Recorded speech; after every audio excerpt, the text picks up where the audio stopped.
गंजाम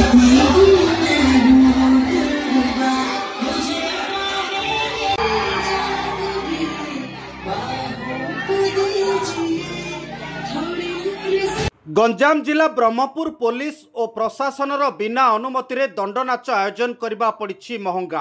दंडनाच रे अश्लील नृत्य प्रदर्शन को नहीं गंडगोल पर 7 जनक नारे मामला रुजु करिछि ब्रह्मपुर टाउन थाना पुलिस। गिरफ अभियुक्त माने हेले शेषदेव पाणिग्राही, समीर महाराणा, देवाशीष माझी, सरोज कुमार गौड़, विशाल पाणिग्राही, सुशांत कुमार बेहेरा और बाबुल बिसई। आ गिरफ पर 7 जन को कोर्ट चालाण करिछि टाउन थाना पुलिस। सूचना अनुसार ब्रह्मपुर टाउन थाना अंतर्गत गांधीनगर ठारे स्थानीय कमिटी पक्षरु गुरुवार राति रे दंडनाच आयोजन करा जायतिला। तेबे दंडनाच रे अश्लील नृत्य प्रदर्शन होइतिला। एपरिकी निर्दिष्ट समय सीमा बाहर अधिक शब्द रे माइक बजाइबा एवं अरुचिकर नाच प्रदर्शन करा जायतिला।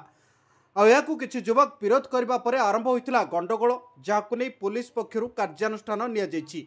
7 जनक नारे अपराधिक मामला रुजु करी तदंत जारी रखिछि ब्रह्मपुर टाउन थाना पुलिस।